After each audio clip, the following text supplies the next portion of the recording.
Saya mau mengucap syukur kepada Tuhan untuk waktu penyembahan, waktu kur, waktu doa kita tadi pagi, pagi hari ini.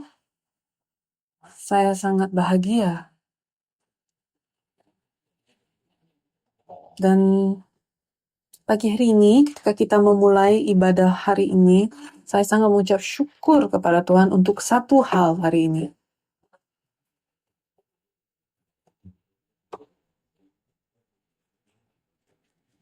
Untuk setiap bagian dari ibadah hari ini, anggota gereja Sion sedang menuangkan hati mereka untuk ibadah hari ini. Dan saya dapat sungguh-sungguh mengucap syukur kepada Tuhan karena ibadah gereja Sion hari ini bukan hanya sebuah formalitas.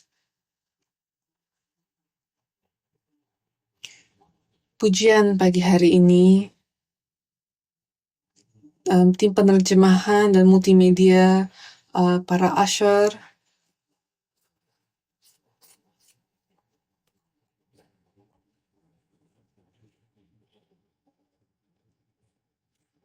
dan penerjemah mungkin mengalami sedikit kesulitan hari ini karena saya banyak mengucap hal-hal di luar tulisan. Tetapi saya percaya bahwa setiap orang di sini sedang menuangkan segenap hati mereka untuk menjalankan ibadah kami hari ini. Dan saya percaya bahwa Bapa kita yang di sorga sangat senang dengan ibadah hari ini. Dan saya juga mau mengucap syukur untuk setiap kalian, untuk setiap kalian yang hadir di sini dengan segenap hati kalian.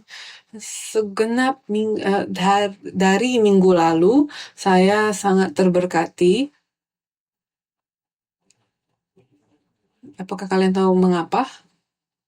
Karena usaha kalian untuk duduk di barisan tengah, dan terutama pagi hari ini saya sangat terberkati melihat anak-anak muda duduk di barisan paling depan dan paling tengah. Kiranya Tuhan memberkati kalian sekalian.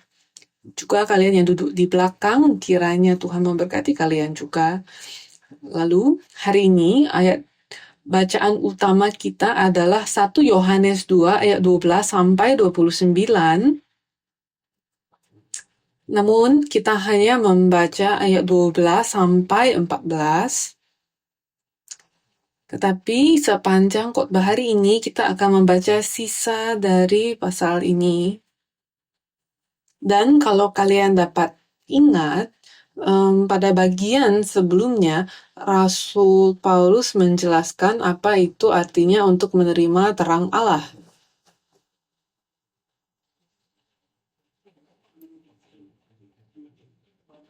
Mereka yang berada di dalam terang Tuhan, mereka menerima pengampunan atas dosa-dosa mereka.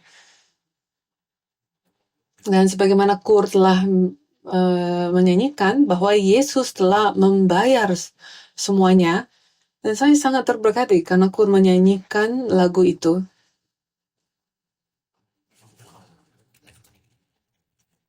Tentu mereka menyanyi dengan sangat baik, tetapi ketika mereka selesai menyanyi, mereka semua tersenyum dengan begitu besar. Dan itu seperti terang yang menyinari segenap dosa kita, yang mengampuni segenap dosa kita. Jadi pengampunan datang sebagai hasil dari terang Allah.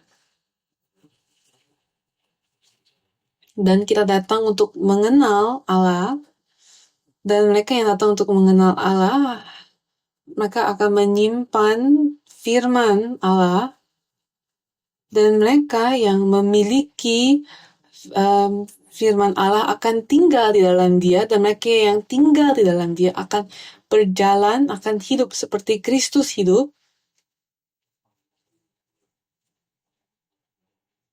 Dan ketika kita berjalan atau hidup seperti Kristus hidup, itu berarti kita saling mengasihi.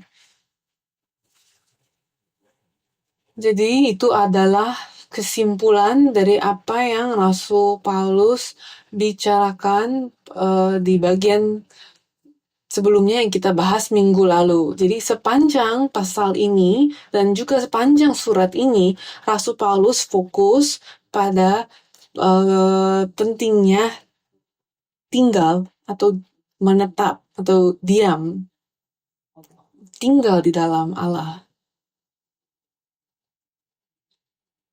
Untuk tinggal dan untuk menetap, di ayat 14 dikatakan bahwa firman Allah itu tinggal di dalam orang percaya, kan? Dan juga ayat 24 dikatakan bahwa apa yang mereka dengar sejak semula harus tinggal di dalam mereka.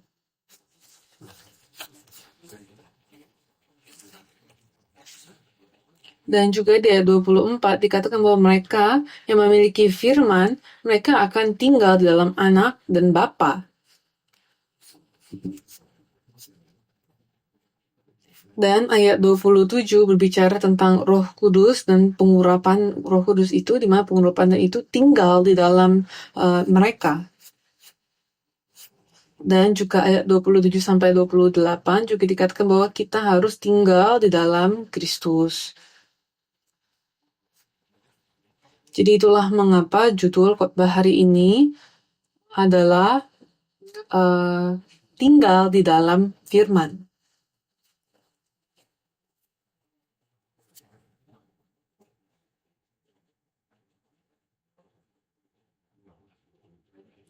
Dan dari ayat bacaan kita hari ini,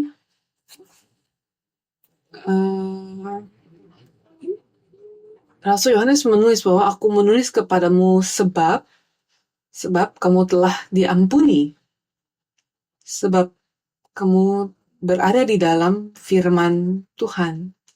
Sebab kamu memiliki hubungan dengan firman Allah, memiliki persekutuan dengan firman Allah, maka kamu akan berjalan sebagaimana Yesus berjalan, dan kamu berada di dalam terang.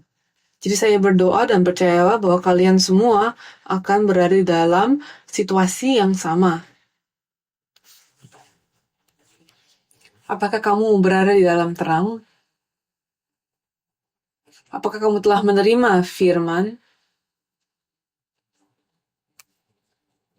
Apakah firman sedang mengusir kegelapan yang berada di dalam dirimu? Dan sekarang Rasul Yohanes memiliki beberapa hal lagi yang mau ia katakan kepada mereka yang sudah berada di dalam terang. Dan itulah yang akan kita bahas hari ini. Pertama, dikatakan bahwa jangan mengasihi dunia.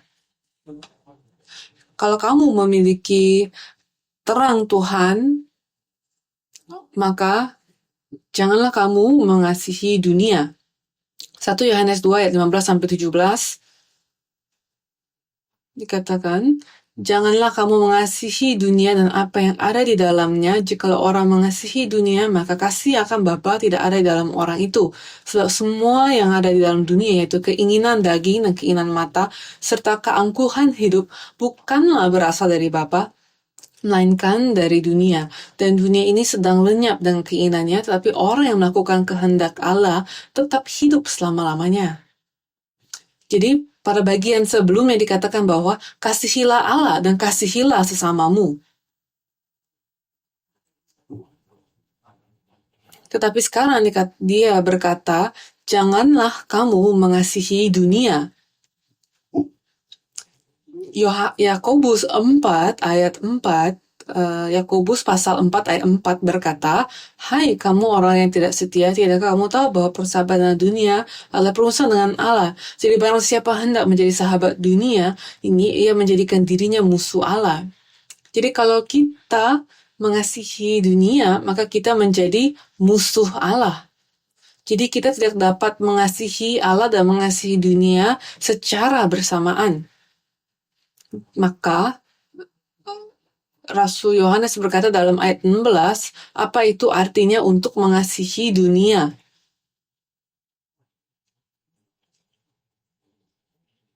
Tiga hal yang berasal dari dunia.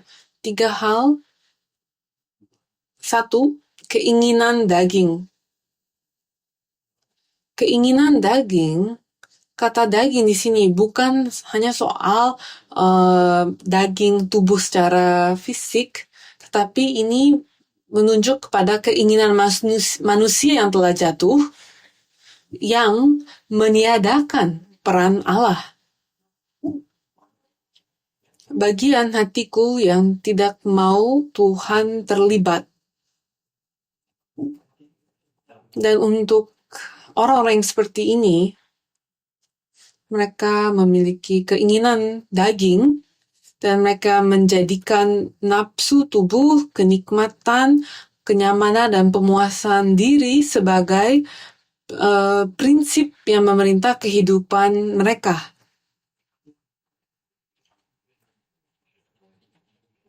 Jadi cara mereka menjalankan kehidupan mereka, mereka membuat itu sebagai tujuan-tujuan mereka.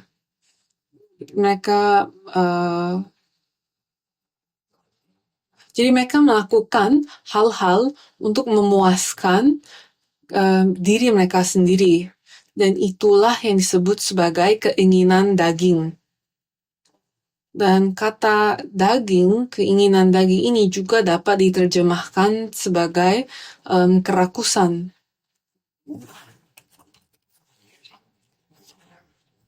Dan di dalam Kejadian 3 ayat 6 kita melihat hal ini, keserakahan inilah yang membuat manusia jatuh di Taman Eden.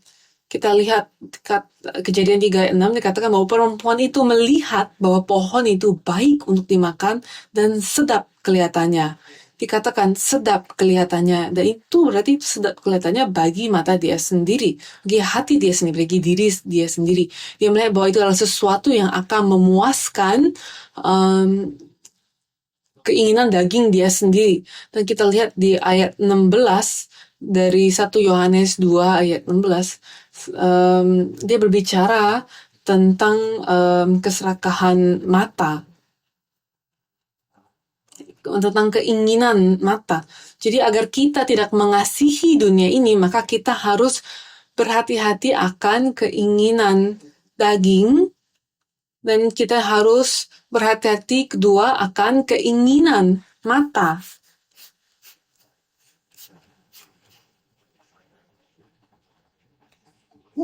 Keinginan mata adalah hasrat yang dibangkitkan oleh apa yang kita lihat. Seringkali dosa-dosa kita bermula dari mata kita. Itu bermula dari mata kita melihat sesuatu, lalu hati kita menginginkan itu, dan kehendak kita lalu berusaha untuk memilikinya. Dan itu biasanya terjadi melalui upaya fisik kita. Nah, kita lihat juga di Taman Eden, di Kejadian 3 ayat 6, bahwa perempuan itu melihat bahwa buah pohon itu baik untuk dimakan dan sedap kelihatannya. Apakah kalian ingat, ketika kalian baca ini, apakah kalian dapat mengingat kisah akan melihat jarahan? Ya kan? Ia melihat jarahan, maksudnya hal-hal yang telah terkumpulkan setelah bangsa Israel menang pertempuran itu, dan dia menjadi serakah akan hal itu. Lalu ia menginginkannya dan dia mengambil dari jarahan itu. Alhasil segenap bangsa Israel terhukum karena perbuatan akan itu. Raja Daud,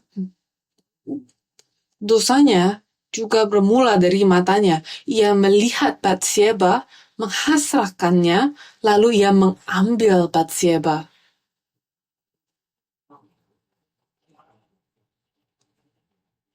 Jadi mata dapat menjadi pintu masuk bagi dunia untuk menguasai hati. Apakah kalian dapat membayangkan iblis mengulurkan tangannya, memasuki matamu sampai ke hatimu? Itulah mengapa kita perlu berhati-hati akan pemasukan kita, akan apa yang masuk kepada kita. Sebab apa yang kita lihat dan bagaimana kita melihatnya, kita harus berhati-hati akan hal itu. Jika mata kita melihat hal-hal yang benar, maka itu dapat menggerakkan hati kita dan tubuh kita ke arah yang benar. Itulah mengapa kita berdoa, Tuhan, tolong izinkan kami untuk melihat apa yang Engkau lihat. Ketiga, Rasul Paulus berbicara tentang keangkuhan hidup. Ini juga terjadi di Taman Eden. Kita baca sekali lagi Kejadian 3 ayat 6. Perempuan itu melihat bahwa pohon itu baik untuk dimakan dan sedap kelihatannya. Lagi pula, pohon itu menarik hati karena memberi pengertian. Jadi Adam dan Hawa memakan buah itu karena mereka memiliki keinginan tersebut. Apa keinginan yang dia maksudkan? Yaitu keinginan untuk menjadi seperti Allah. Itulah penipuan ular. Bahwa kamu dapat menjadi seperti Allah. Jadi mereka memiliki keinginan itu, dan buah ini terlihat seperti dia dapat membuat seseorang memiliki pengertian, dan inilah keinginan mereka untuk menjadi seperti Allah. Ini adalah roh Babel. Ingat, menara Babel, Kejadian 11 ayat 4 dikatakan juga, kata mereka, marilah kita dirikan bagi kita sebuah kota dengan sebuah menara yang puncaknya sampai ke langit. Dan marilah kita cari nama supaya kita jangan terserah ke seluruh bumi. Jadi mereka mau membangun menara yang puncaknya sampai ke langit.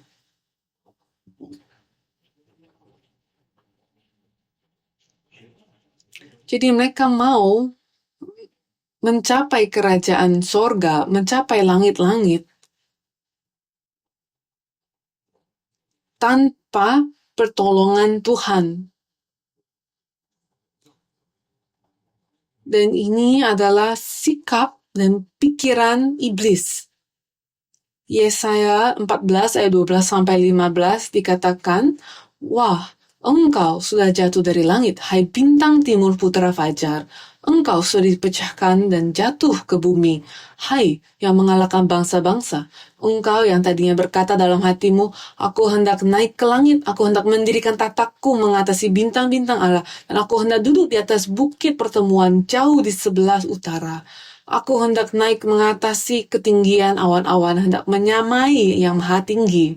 Sebaliknya, ke dalam dunia orang mati, engkau diturunkan ke tempat yang paling dalam di liang kubur.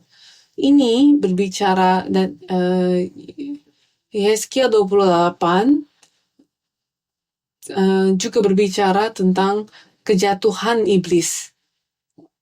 Tapi bagaimana dengan kita? Apakah kita sedang mencoba untuk memenuhi keinginan kita tanpa pertolongan Tuhan?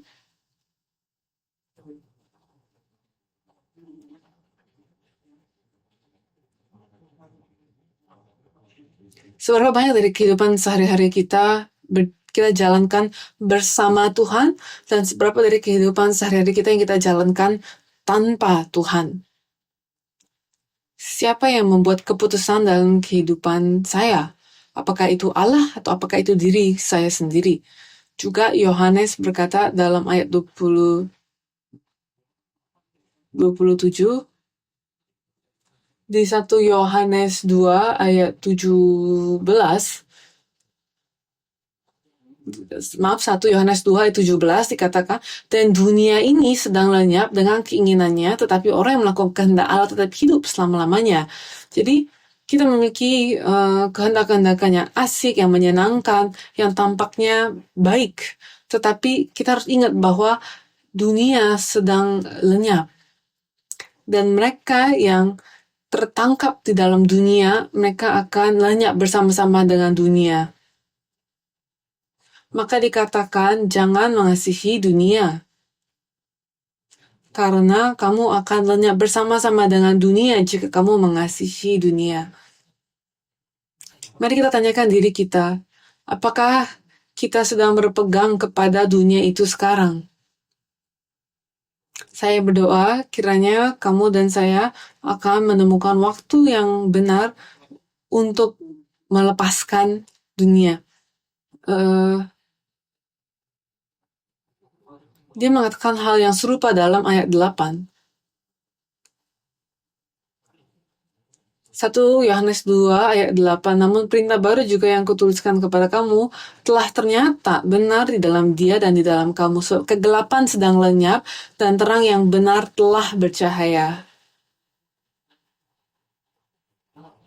Jadi dia berkata, kegelapan sedang lenyap dan terang sejati sedang bersinar. Di ayat 17 dikatakan bahwa dunia sedang lenyap dan mereka yang melakukan kehendak Tuhan akan menetap selama-lamanya. Jadi apa itu kegelapan? Kegelapan adalah dunia yang sedang lenyap. Dan mereka yang melakukan kehendak Allah adalah mereka yang berada di dalam terang. Jadi saya berdoa kiranya Anda dan saya akan menetap di dalam terang dan tidak lenyap bersama-sama dengan kegelapan dunia. Amin. Jadi apa yang perlu kita lakukan supaya kita tidak lenyap bersama-sama dengan dunia dan tidak mengasihi dunia?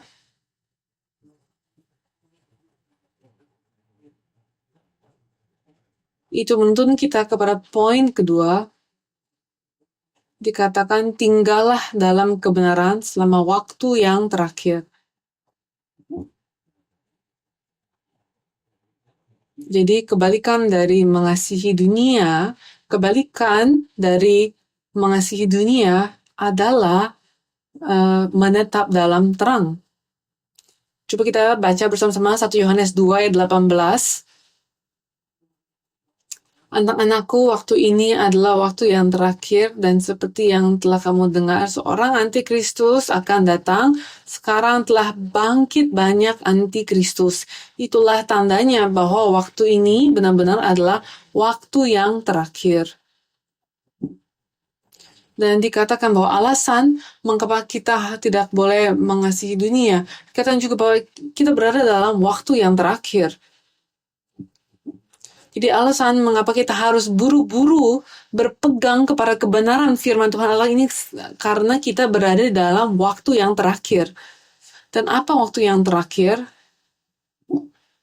Itu adalah ketika karya penebusan Allah akan segera terselesaikan. Itu adalah ketika ini sangat dekat untuk Allah kita kembali. Dan apa yang terjadi pada waktu yang terakhir?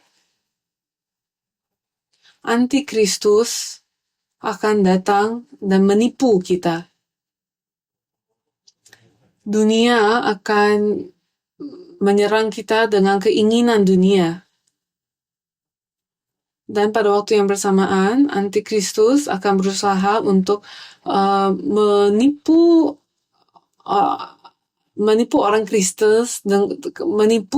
orang Kristen dengan ajaran sesat.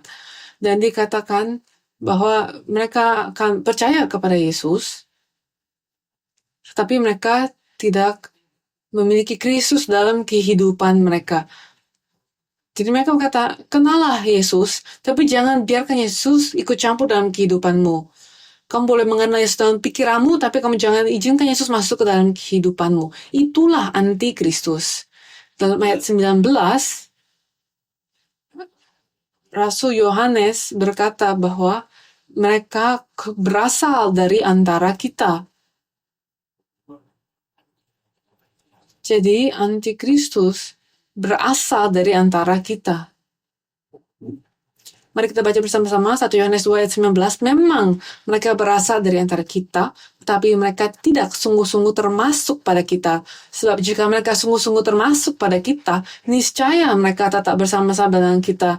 Tetapi hal itu terjadi supaya menjadi nyata bahwa tidak semua mereka sungguh-sungguh termasuk pada kita.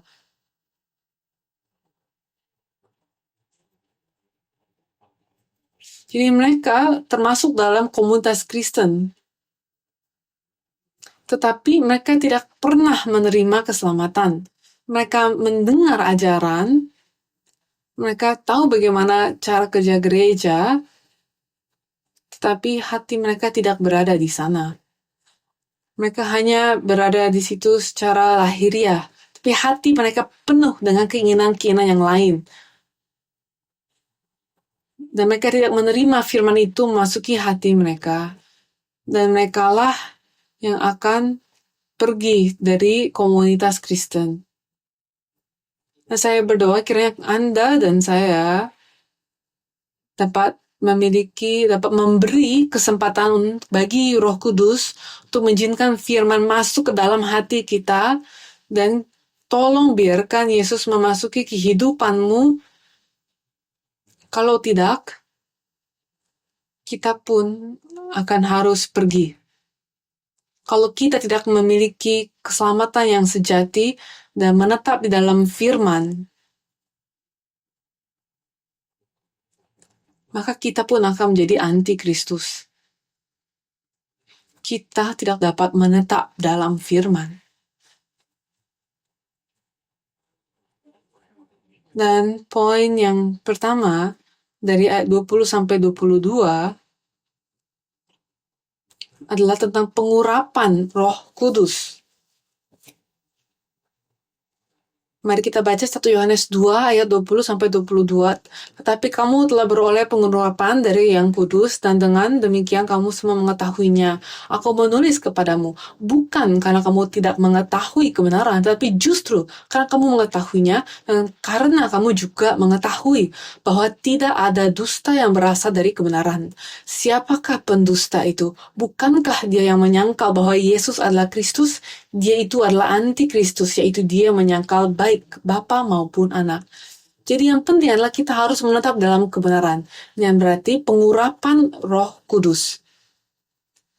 Dan saya berdoa kiranya setiap kamu dapat sungguh-sungguh mencari, mengejar pengurapan Roh Kudus.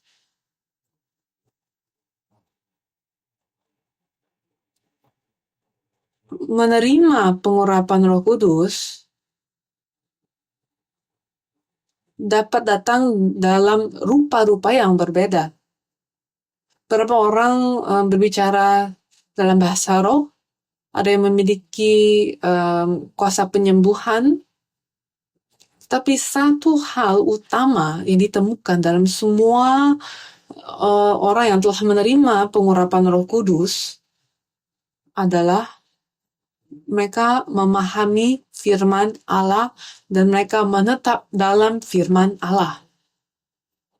Tanpa ini, kita tidak dapat menetap sampai akhir di dalam Yesus Kristus sampai kedatangannya kembali.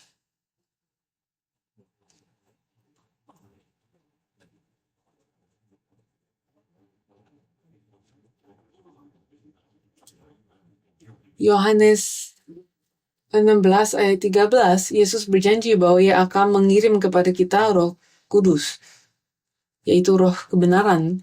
Dan Dia berkata bahwa satu hal yang terjadi ketika kamu menerima Roh Kudus, dikatakan bahwa kamu akan memahami apa yang aku ingin katakan kepadamu.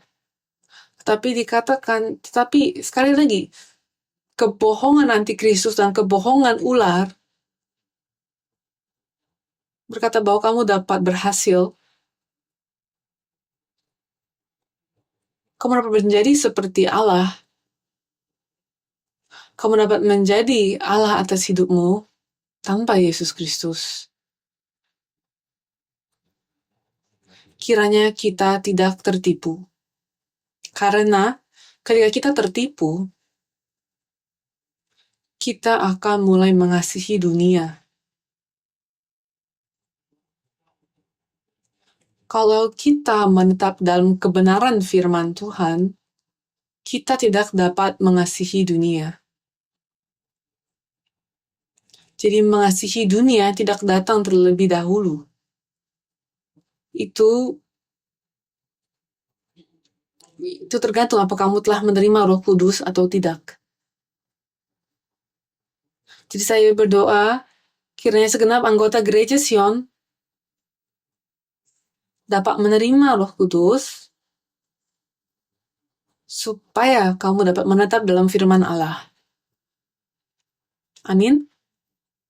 Kesimpulan, biarkan firman tinggal di dalam kamu dan kamu tinggal di dalam Dia sampai Ia datang. Mari kita baca ayat 24, 1 Yohanes 2 ayat 24, dan kamu apa yang telah kamu dengar dari mulanya itu harus tetap tinggal di dalam kamu. Jika apa yang kamu dengar dari mulanya itu tetap tinggal di dalam kamu, maka kamu akan tetap tinggal di dalam Anak dan di dalam Bapa.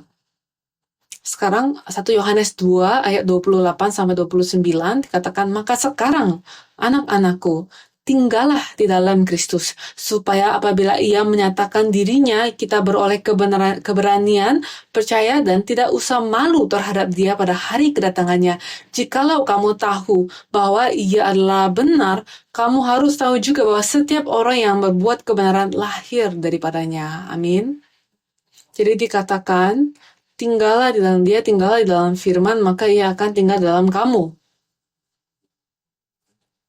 Bagaimana kita dapat mengizinkan firman tinggal di dalam kita dan bagaimana kita dapat tinggal di dalam Kristus? Satu, firman tinggal di dalam kita ketika kita terus-menerus menerimanya, mempercayainya, memeliharanya, dan membiarkannya mengatur hidup kita.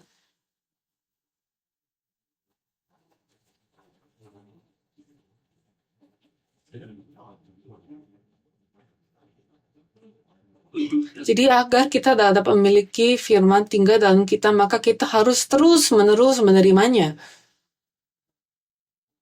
Karena kita adalah sebuah wadah yang berlubang. Karena kita adalah orang berdosa, maka firman Tuhan dan kasih karunia Tuhan akan terus bocor dari setiap lubang-lubang diri kita. Maka kita harus terus-menerus mengisi wadah kita lagi dan lagi. Kita harus terus-terus mengisi ulang diri kita lebih cepat daripada lubang itu mengalir isi kita. Kedua, firman tinggal di dalam kita ketika kita percaya dan mentaatinya.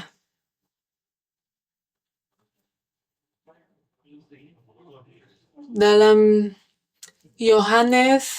satu Yohanes 2 ayat 5 dikatakan bahwa tetapi barang siapa menuruti firman-Nya dalam orang itu sungguh sudah sempurna kasih Allah.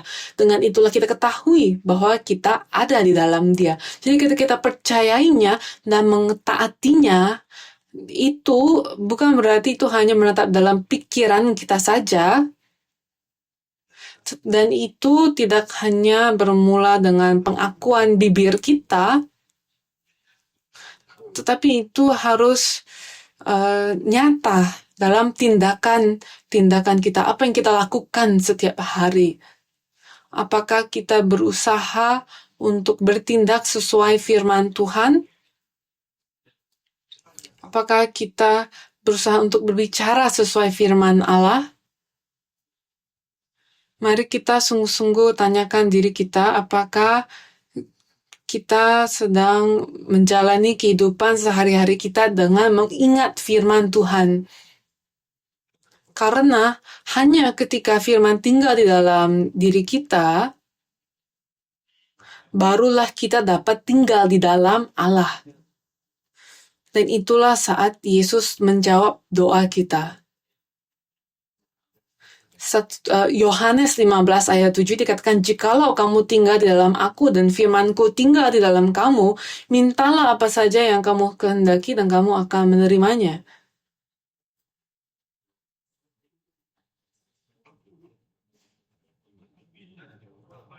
Ketika kita mengizinkan firman tinggal di dalam kita, secara otomatis kita akan tinggal di dalam Tuhan. Dan kita dapat menetap dengan menolak untuk pergi. Saya percaya gereja kita adalah sekarang 27 umurnya kan, 27 tahun, dan terus berkembang, terus bertumbuh karena mereka yang menolak untuk pergi. Ada waktu-waktu yang sulit, ada waktu-waktu salah paham, ada penderitaan, tetapi ada anggota-anggota gereja kita yang terus menetap dan mereka menolak untuk pergi. Semakin banyak kesulitan dan penderitaan datang, semakin mereka berpegang erat kepada firman. Semakin banyak angin dan ombak datang menggoyahkan mereka, semakin erat mereka berpegang pada firman Tuhan, dan alhasil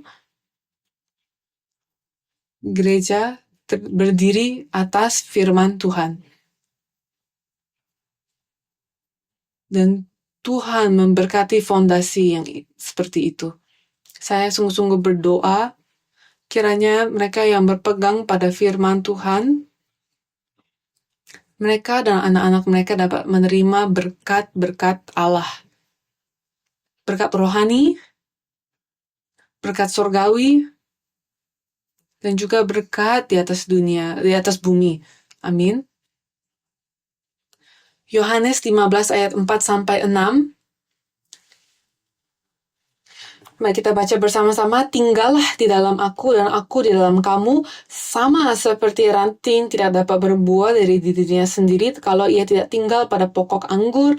Demikian juga kamu tidak berbuah jikalau kamu tidak tinggal di dalam aku. Akulah pokok anggur dan kamulah ranting-rantingnya. Barang siapa tinggal dalam aku dan aku dalam dia, ia berbuah banyak. Sebab di luar aku kamu tidak dapat berbuat apa-apa. Barang siapa tidak tinggal di dalam aku, ia dibuang keluar seperti ranting dan menjadi kering, kemudian dikumpulkan orang dan dicampakkan ke dalam api lalu dibakar. Mari kita sekarang baca Yohanes 15 ayat 9-10.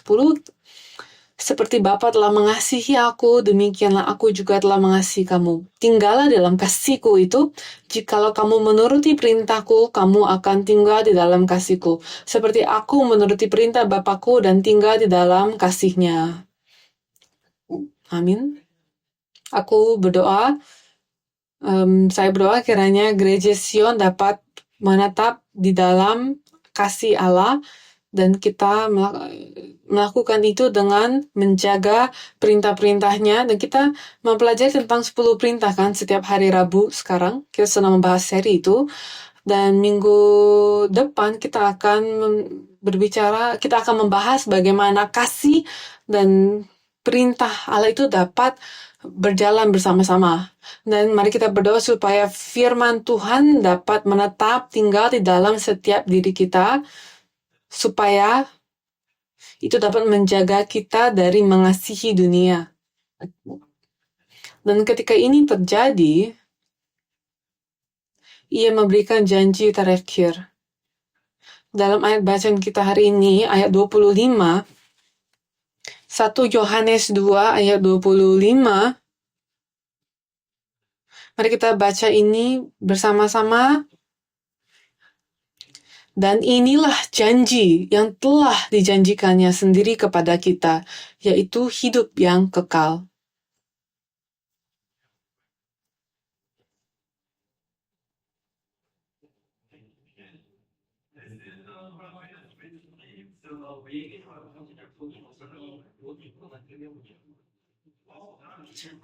Rasul Yohanes menjelaskan kepada kita